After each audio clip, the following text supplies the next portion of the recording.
تو شریعت کہتی ہے بھائی آپ جب اپنا گھر بیچ رہے ہو یا آپ اپنا پلاٹ بیچ رہے ہو تو پڑوسی کا حق پہلے ہے. ہاں پڑوسی آپ کو 1 کروڑ دے رہا ہے, وسیم بھائی 1.5 کروڑ دے رہے ہیں, تو پھر پڑوسی کا حق کیا ہو جائے گا؟ ساقط.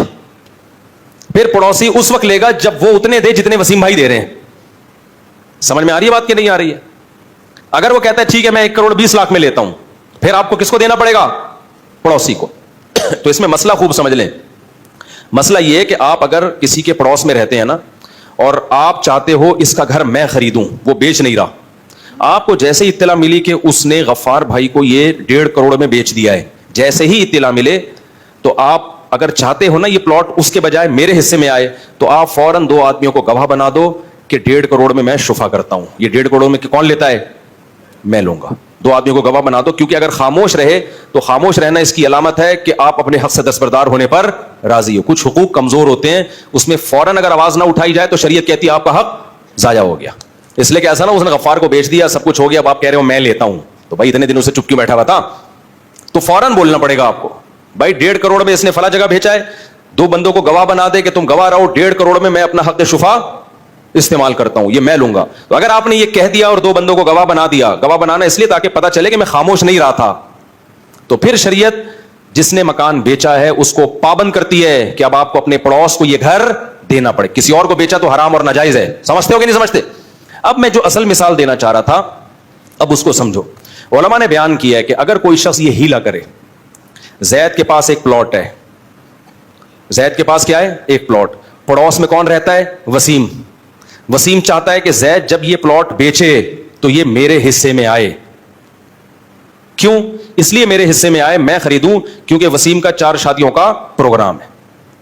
اس کا ارادہ ہے کہ بھائی میرے پڑوس میں اگر ایک اور گھر ہوگا تو میں دونوں گھروں کو ملا کے اسپیس کیا ہو جائے گی؟ زیادہ ہو جائے گی. اس میں اگر جتنی بھی اسپیڈ سے بچے پیدا ہوئے تو سارے ایک ہی جگہ آ جائیں گے. بہت مشکل ہو رہا ہے آج بات سمجھانا. جیسی اسپیڈ اور بچوں کی بات سنتے ہو نا آپ لوگ کے ہوش ایک دم کسی اور دنیا میں چلے جاتے ہو آپ لوگ. خیر بھائی کسی بھی وجہ سے دلچسپی لے رہا ہے کہ یار میرا گھر بیچ سے دیوار ہٹا دوں گا, یہ کھڑکی کھول دوں گا یا دروازہ بنا دوں گا تو میری اسپیس زیادہ ہو جائے گی نا. تو وسیم چاہ رہا ہے کہ زید سے گھر خریدے. زید کے تعلقات ہیں اپنے کسی ریلیٹو سے, زید اس کو بیچنا چاہ رہا ہے 1 کروڑ میں. زید کو مسئلہ معلوم ہے کہ یار 1 کروڑ میں نے اپنے پھپھا کو اگر یہ گھر بیچا یا کسی بھی اجنبی شخص کو میں نے یہ گھر بیچا تو یہ کمبخت وسیم شفا کر دے گا, اور یہ جس کو میں دینا چاہ رہا ہوں اس کو نہیں آئے گا.